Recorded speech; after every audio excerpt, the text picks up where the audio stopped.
Halo semuanya, namaku Meisy Monica Adeline, biasa dipanggil Moni. Aku dari Fakultas Ilmu Administrasi, Prodi Administrasi Publik, Angkatan 2021. Video ini aku buat atas dasar pemenuhan tugas mata kuliah Asas-Asas Manajemen dengan dosen pengampu Ibu Martina Purwaningdia, SAP, MAP. Teman-teman, perencanaan merupakan pengaturan tujuan dan mencari cara bagaimana kita mencapai tujuan tersebut. Nah, dalam kesempatan kali ini, aku akan menjelaskan proses perencanaan pekerjaanku sebagai penyanyi di kafe-kafe dengan menerapkan metode Basic Questioning for Planning, yaitu 5W+1H dan metode Smart Plan. Yuk, disimak. Elemen yang pertama adalah what, artinya apa yang harus dikerjakan. What to do, what must be done. Elemen what dalam proses perencanaan saya yaitu bekerja sebagai penyanyi di live music. Elemen kedua adalah why to do it, mengapa kita mau melakukannya.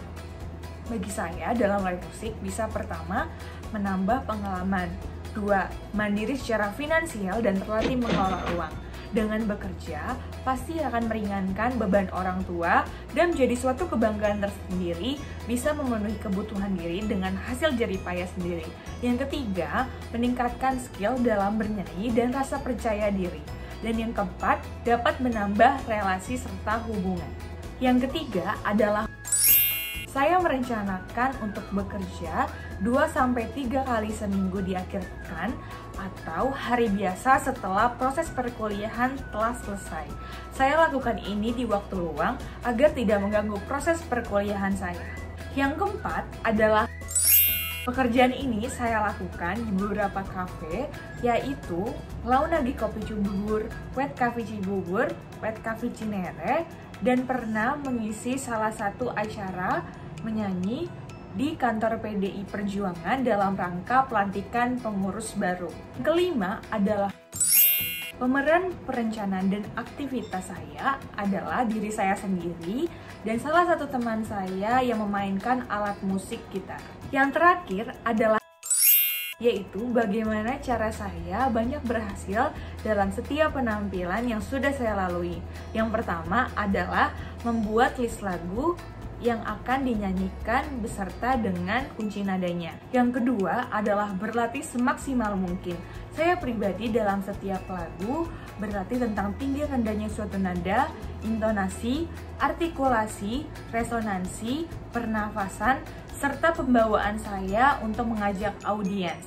Sedangkan teman saya berlatih memainkan permainan alat musik gitar. Yang ketiga, soundcheck dan rehearsal stage. Soundcheck adalah mengetes mikrofon, musik, dan tata suara di tempat saya bernyanyi. Yang keempat, mempersiapkan kostum yang senada dengan pengiring musik saya. Kelima, membuat aransemen dalam lagu dan mengajak audiens berinteraksi agar suasana tidak membosankan.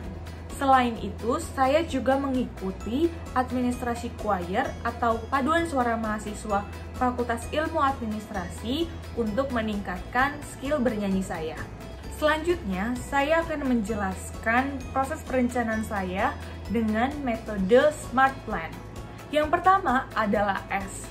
S artinya spesifik, yaitu perencanaan harus jelas ruang lingkupnya dan menetapkan target secara spesifik.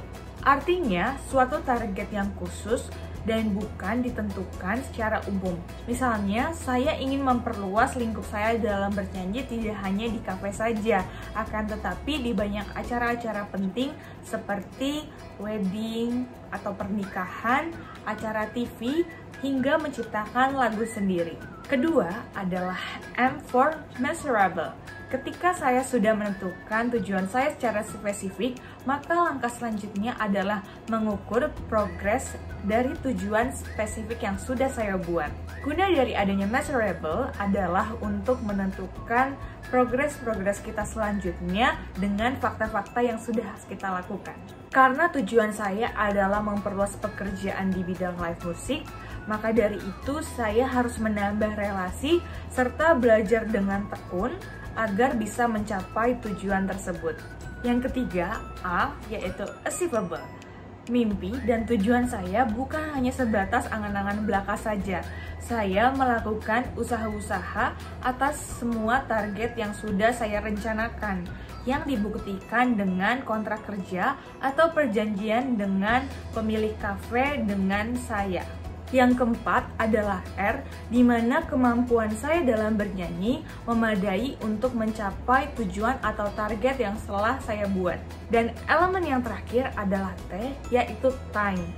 Saya memulai bekerja mulai dari tahun 2021 dan memutuskan untuk tetap bekerja semasa proses perkuliahan saya karena besar harapan saya untuk tidak meminta dan membebankan uang jajan kepada orang tua saya. Teman-teman semuanya, adanya faktor lain seperti niat, kemauan, ambisi, serta izin Tuhan turut berperan dalam keberhasilan pekerjaan saya.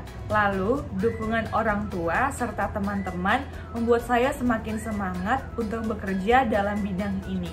Nah, mungkin itu saja yang dapat saya jelaskan tentang proses perencanaan yang telah saya buat. Semoga apa yang saya bisa bagikan dapat bermanfaat dan teman-teman bisa ambil nilai positifnya. Mohon maaf bila ada salah kata. Terima kasih dan sampai jumpa.